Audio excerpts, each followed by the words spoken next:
Hey yo, it's time to roar, get loud, let's ignite. Jeremy B in the house, we keeping it tight. Every weekday at 11, we ready to ride. Lions Talk Live, come and join the pride. Waking up early, it's that morning grind. Tune in to the show, leave the troubles behind. Jeremy B's the king, with the voice like thunder. Every word he spits, it's a lyrical wonder. Got the lions around, sharp and fierce. When we hear one pride, you can't help but feel your heart pierce. Talking all the topics, keep it real, keep it raw. With a lion's mentality, we're ready for the roar. One pride, it feels right. Jeremy B bringing the heat, morning light. Every weekday at 11 we taking flight. Lions Talk Alive, yeah, we ready to bite. One pride, hear us loud. Jeremy's in the zone, making us proud. This is a Huddle Sports Network broadcast. You can find us on Roku TV, Amazon Fire TV, Facebook, and of course YouTube. Get all your NFL news here first. What up, though? It is Lions Talk with Smoke and Jeremy B. It is your lunchtime place to get your Lions news. How's everybody doing today? I wish I felt better. I'm going to be going back to bed shortly. There, I've been most of the night and all morning.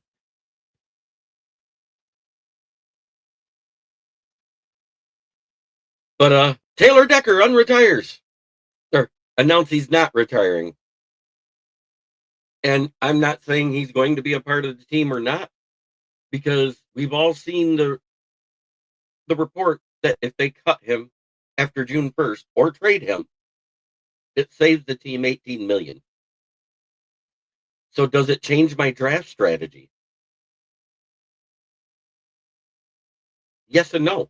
We're still going to need a tackle because that retirement is pending.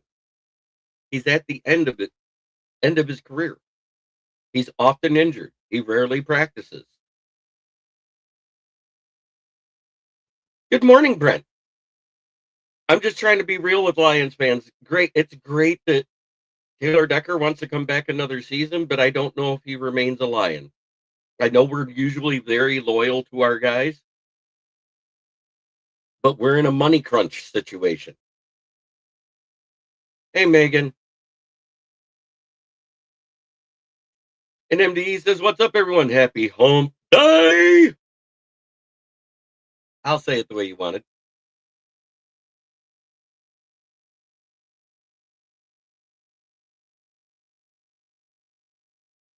We already met with Jay Sean Barham. I like him. I think they're both on. Rashawn Berry is a good defensive tackle, but he's a little undersized. And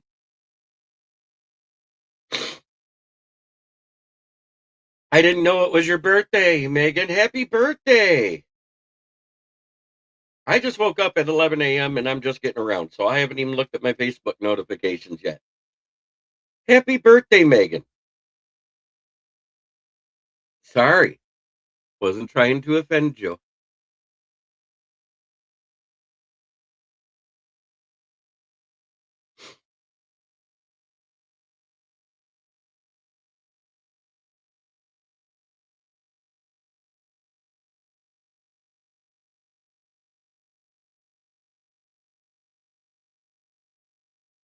And don't forget, while we're happy that our boys get to play right here in Michigan, I'll get feeling better eventually. At least we're not in this situation, moving to Indiana and thinking we're still going to be called Chicago.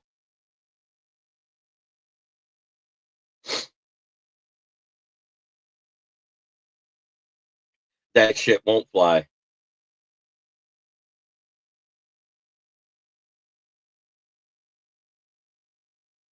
Passing team specialist is not passing game coordinator. Mike Kafka is passing game coordinator.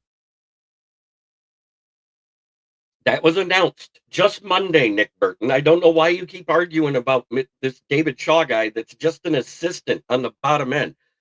Mike Kafka is passing game coordinator. They announced it in a presser.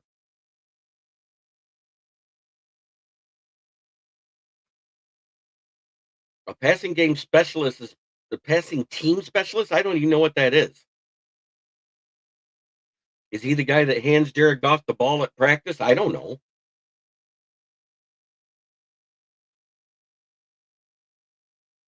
I don't even know who David Shaw is. But passing game coordinator is Mike Kafka. He was interviewed Monday by Tim 20Man. Go watch it if you don't believe me.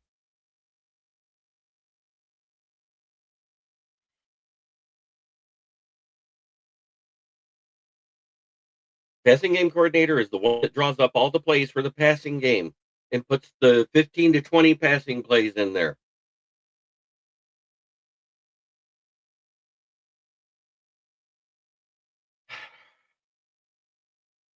I don't care about lower end assistants.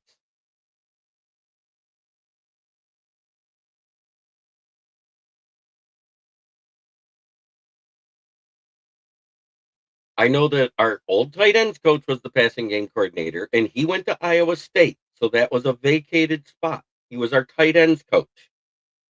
Seth Oliver was moved to tight ends coach. Dan Skipper was hired as the assistant all offensive line coach that was held by Oliver. Kafka was hired, and he's called passing game coordinator.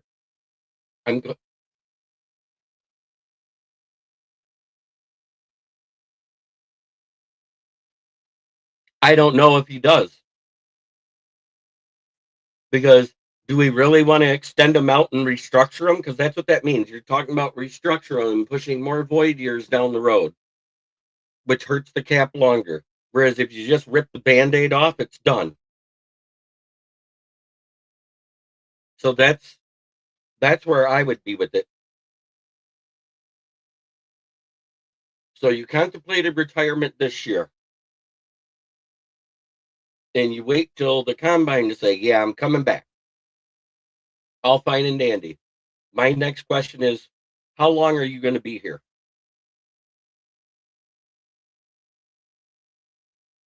With being sick, I can't. If you have a fever or any of that stuff, which I have, you can't go. So I'm going to be here at home watching it just like everybody else, just like every year. Sucks. This was a bucket list thing for me that I wanted to do. You can hear it in my voice. It's awfully scratchy.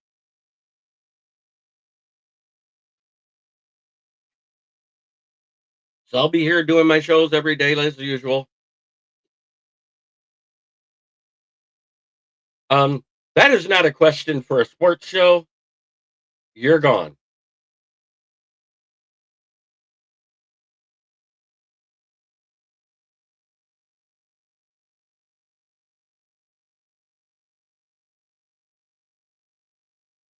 Yep.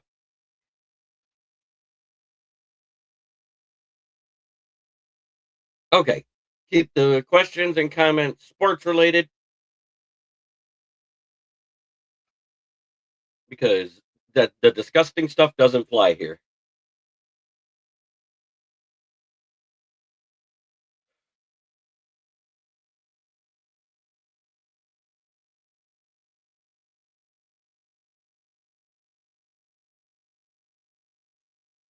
Yes, it was. No, I don't feel good. And I get tired of repeating myself on what somebody's position is. So, passing game coordinator means that they are second in command when it comes to the passing game. Passing team assistant, he could be the guy that stands to the side while Jared Goff is getting ready to toss and work out with the receivers, and he tosses the ball to him. That might be your the passing team assistant.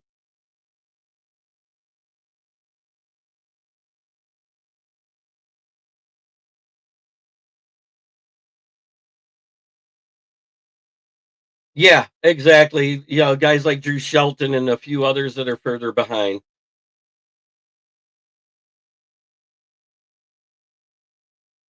Any big news out of it looks like we're not going to know anything about Kirby Joseph for at least a month to a month and a half, which means that's why you see, you know,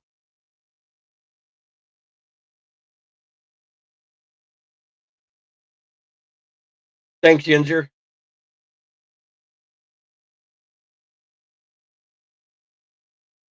I believe it's Jim Elliott, our safeties coach.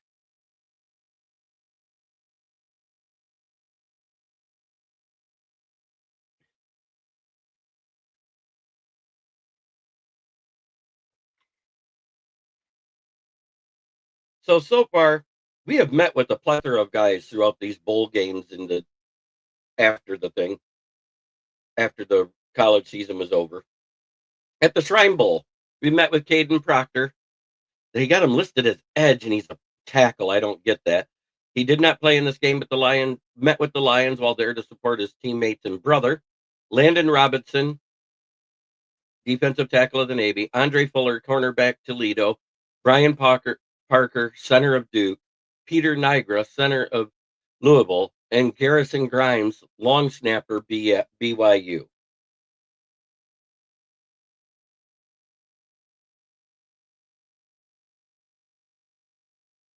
I'm extremely sorry. Oh, that sucks.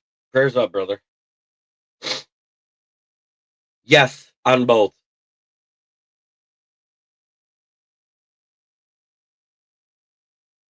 The associate head coach is most. I don't know what they do really. I know the assistant head coach is the guy that whatever Dan Campbell says he wants conveyed to the team, he goes conveys that message when Dan Campbell's busy. Yeah, we've all had teeth pulled. You're talking to the king of that.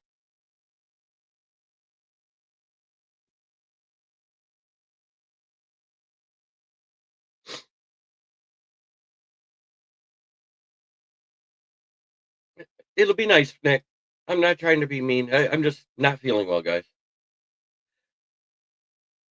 Did I go through that list of the Shrine Bowl? Yeah, I did the Shrine Bowl. HBCU Legacy Bowl was Travonta Abner at tight end, Ronnie West, wide receiver out of Clark Atlanta, Roger Smith, offensive lineman, South Carolina State, Dalen Long, defensive back, Norfolk State, Vincent Bird Jr., offensive line, Norfolk State, Jake Zeller, punt of Washburn, and at the Dream Bowl, and Tamarius Puda Walker, defensive tackle out of Memphis. At the American Bowl, we met with Austin Leusa, guard, BYU, Azilian Hamilton, cornerback, Fresno State, Nasir Bowers, cornerback, Toledo, Silas Walters, safety, Miami, Ohio, Mason Woods, linebacker, Kent State. At the College Gridiron Showcase, and I believe that's the one that John Gruden helps run, Blake Bosma, tight end, Western Michigan, Caleb Ramshore, running back, Nevada, Jaheim Joseph, safety, UNLV, Trevor Randall, safety, Prairie View A&M. So if you look at that, it looks like they're prepping to look at a safety in the draft, at least.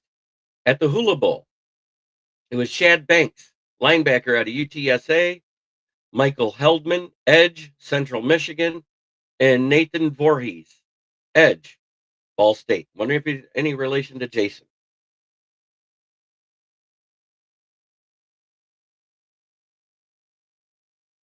Yes, he does. And that's why I don't understand why everybody says, oh, he'll probably be a guard because of his size. You know, he moves like a tackle. He moves like a swing tackle, no less.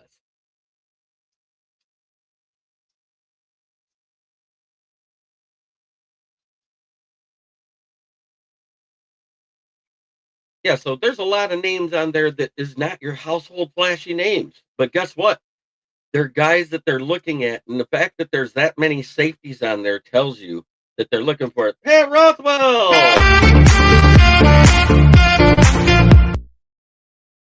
Good to see you, brother.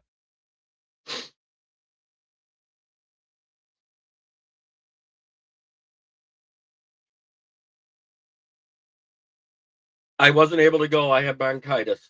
I'm really sick. Been dealing with the fever and everything. So, because of protocols, can't go.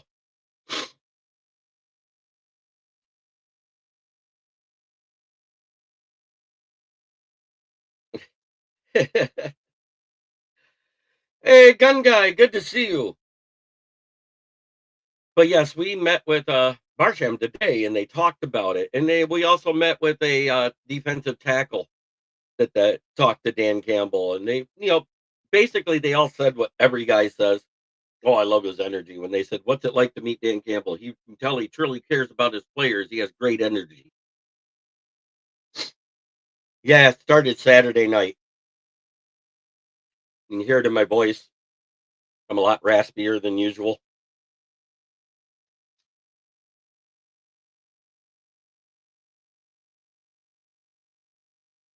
First thing it says, if you got a fever over 99, don't come.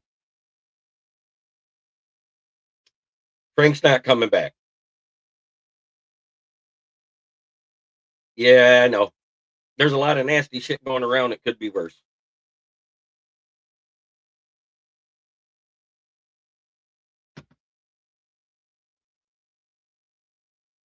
I'm interested to see who all else we talk to today because this is the last day of the interview process.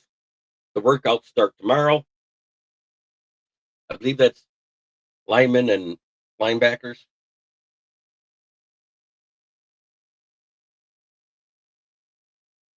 I think we should because when you look at it, the thing with Decker, he's going to need to be restructured either way. His cap hit's around 29 million. And so you got to ask him the question, are you coming back next year now or not? I want to know right now. Because if he's coming back next year, then you restructure him. You even the money out. You make that void year an actual contract year and push 2 void years down the road. And that's all fine and good. If he's not coming back, then you have to consider after June 1st whether to cut or trade him because it saves $18 million off the cap. That's a big decision to have. So his answer to Brad Holmes and Dan Campbell at that point will be the decision. If you hear that he's restructured in the next 2 weeks, then he's staying. I think he's a cap casualty as of June 1st, as it stands right now. And I'm not trying to be mean to Decker, but it's business. 18 million off the books automatically clears 8 million in cap. That makes the other restructures a lot easier to do. You might not have to take as much off the top of the better ones that you have to do.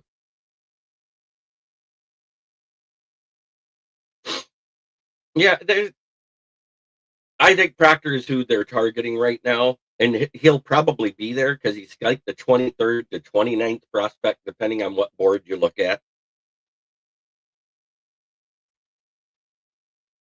And it really makes the most sense. You got Sewell locked up to 2029 already, or 2020, yeah, 2029. He could, but if they end up cutting him, like I said, at June 1st, that's then he'll retire as a free agent, but his last season would be as a Lion. I kind of agree with you there because Alex Highsmith, his level of play is still decent, but it came down. And Nick Herbig has been coming up big for you guys. Trade him while he's still got value. Don't hold on to him too long. And I'm pretty sure DJ Rader and Alex Anzalone are gone because there was 3 franchise tags we could have done by yesterday, and we didn't do any of them. AQM, DJ Reader, Alex Anzalone. And people saying they only want to give AQM what he made last year again. Right. If he says he's going to play, then you do the restructure and you extend his contract another season. If he says he's not sure if he's coming back next year, you're doing a disservice keeping him on the books to the team and the future of the team, in my opinion. So that's a discussion between Taylor Decker, Brad Holmes, and Dan Campbell they need to have. And that's where I'm at on it because I'm looking at it from the business side. And we've all talked about this, that if he came back, he may not even end up on the roster because it saves 18 million to get rid of him after June 1st.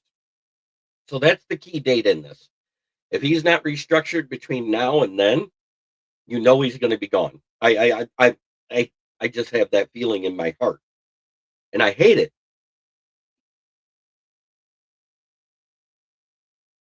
But he rarely practices anymore.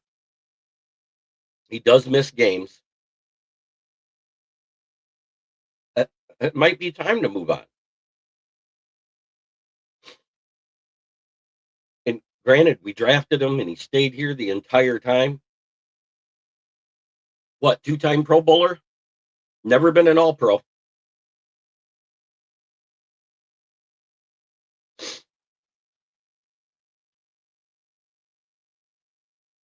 Oh, I said he's playing at a high level. I didn't say he was playing at a great level. There's a difference.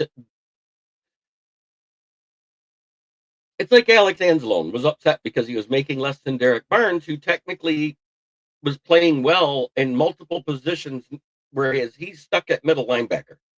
That's all he's good at. And he played at a very high level for 2 straight seasons, 3 technically. The 2022-23 season, 23-24, and then the 24-25. Last year, he was not as good. I don't think Decker will be a Hall of Famer. He's never been an All-Pro.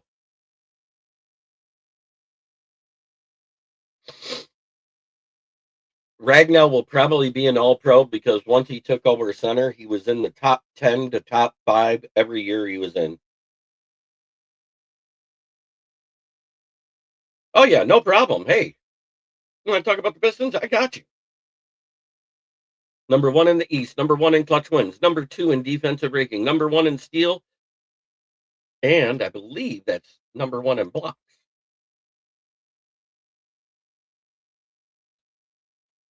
Hell of a run. And we're on the road. This is the true test. Is this the first game we get Beef Stew get back, or is he still out another 2 games?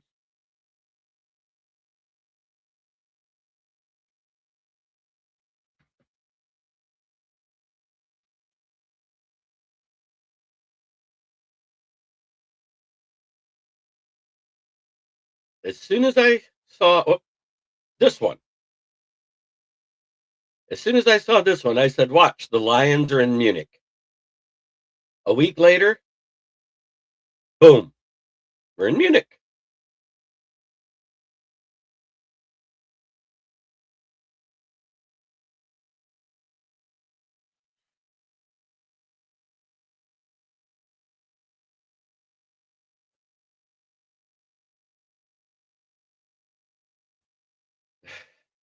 I think the Steelers should draft Tyson. Oh God, I think you'd be doing the Steelers a huge disservice. I think Ty Simpson is the most overrated quarterback this draft class.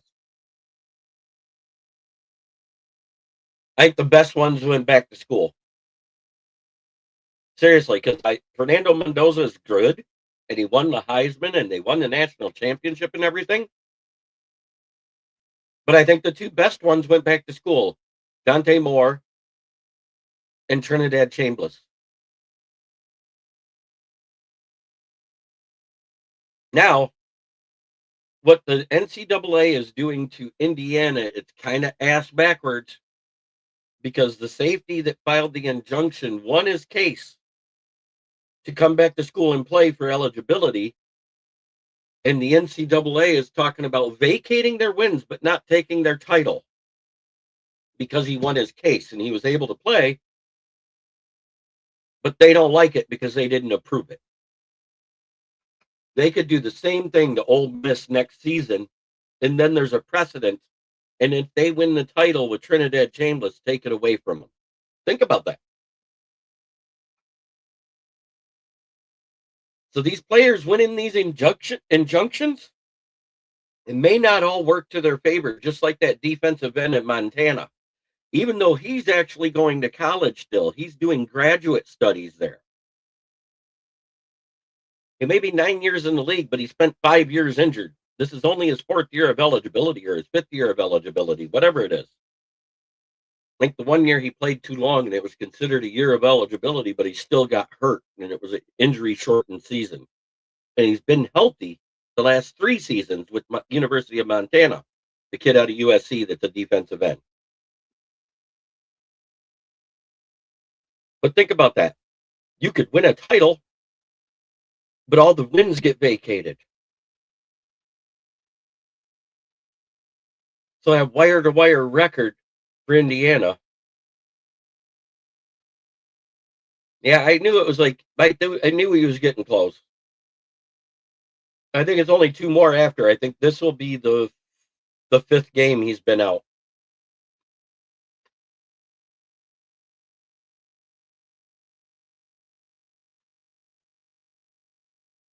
But the fact where we won games without Duran and Stu, and now we won it with just Duran back.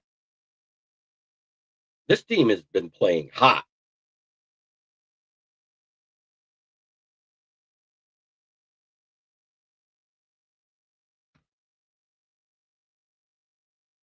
I don't want him anywhere near the Lions roster.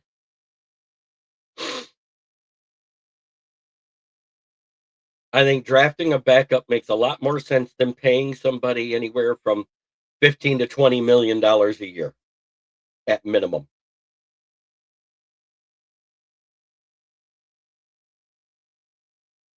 It looks like the live streaming on X got fixed. I've got people watching all across the board. Thank you for watching. Make sure you hit that like button wherever you're watching. Make sure you comment and subscribe. It helps all of us. I prefer that you do it on the YouTube. The YouTube is where we are. Kneecap biting with the Motor City Lions.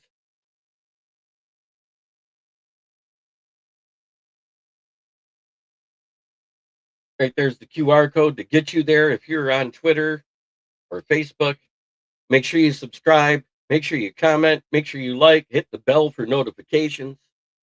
It is time that I do what MDE loves me to do. 7 rounds of his 3 favorite words in the world to say.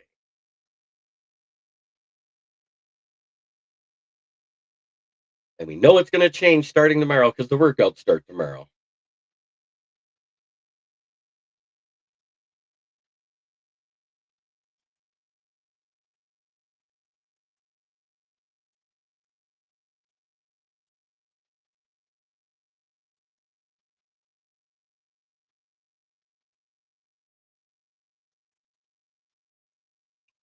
And away we go.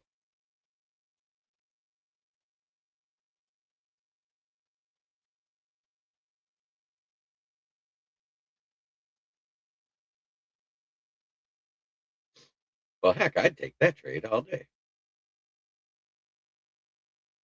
Mm. Mm.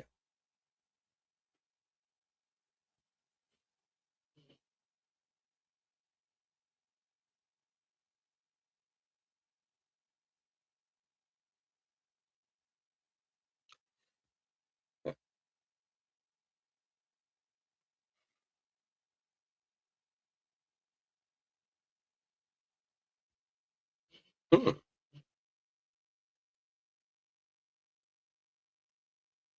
God, I hate trading with them, but I think I'm going to do it.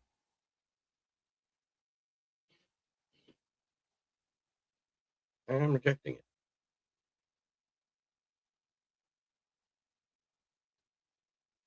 Evidently, it didn't change the rankings. Hmm.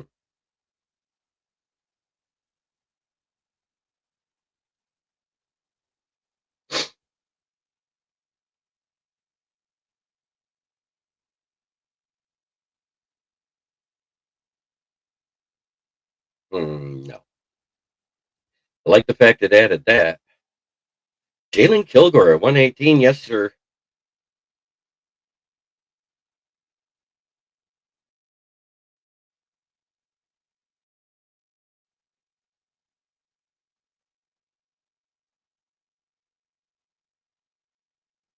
This is the guy that got the sack in the All-American Bowl, Vincent Anthony Jr. We just talked to him yesterday, 6'3", 248, and they say he's going to be more of a Sam linebacker.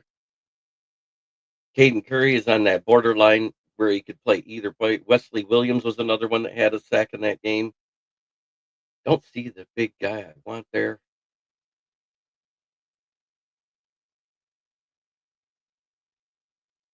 Andre Fuller, 6'1", 201. This is somebody we just talked to.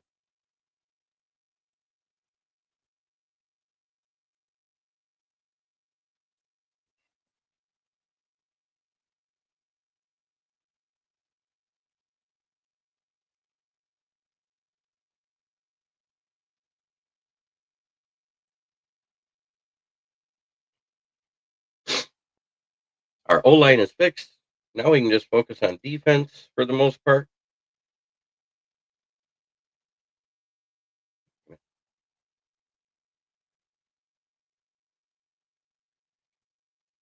Only got 2 picks left.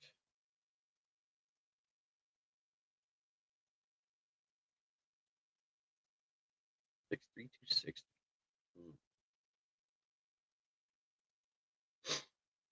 Why not? And here's where I take the guy that I think we should grab late.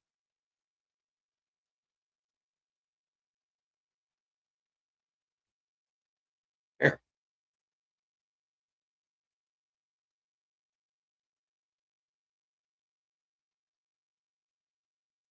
Oh, I got the last pick in the draft too. Wow, let's go defense. Let's go corner.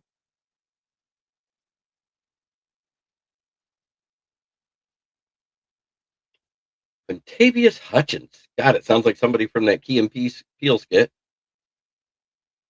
Trying to look for one of those guys I saw on the list of people we talked to.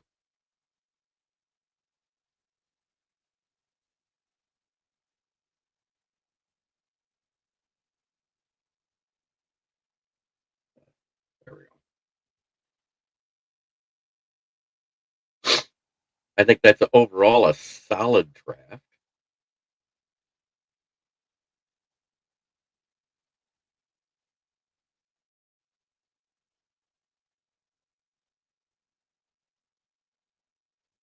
Don't like how my face is that big on the screen.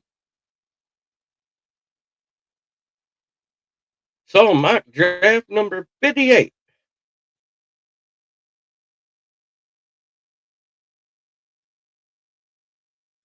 The results are in. Monroe Freeling, Logan Jones, Jalen Kilgore, Andre Fuller, Trey Zune, Kendall Daniels, Caden Curry, Jack Strand, Chip Trayanum, and Xavier mouthful.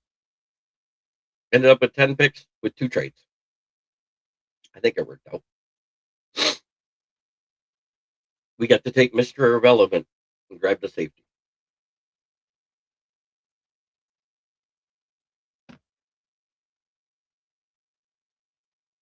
But this has been your lunchtime Lions Talk with Smoke and Jeremy B. I will be back tomorrow. We'll talk about what we saw at the combine so far. I'll be paying attention with the tracker on my tablet, following the Lions news with my phone. And when both Brad Holmes and Dan Campbell says we're month and a half out, knowing anything on Kirby, we already know what it's going to be with Brian Branch because the Achilles tendon tear surgery, it's always 10 months to a year's of rehab. So it's end of October, maybe early November at the earliest we see him. Whereas Kirby, with him not getting the surgery to fix a cartilage issue that doesn't repair itself and opting for acupuncture, I think that was a mistake. And we may have to consider we might be going out. We might be missing out on our 2-time All-Pro safety, Kirby Joseph, this season. And it might be going forward. And that is why I would bring somebody back. At least re-sign Avante Maddox, possibly Thomas Harper, and add depth in Ife Melifonwu, a person who's been familiar with our system that really hasn't changed that much.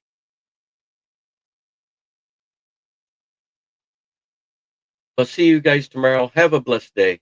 Try every day to be a better person than you were the day before. That's the only way to make the world a better place. It starts right here. Much love to everybody in the chat. Have a great day, everybody.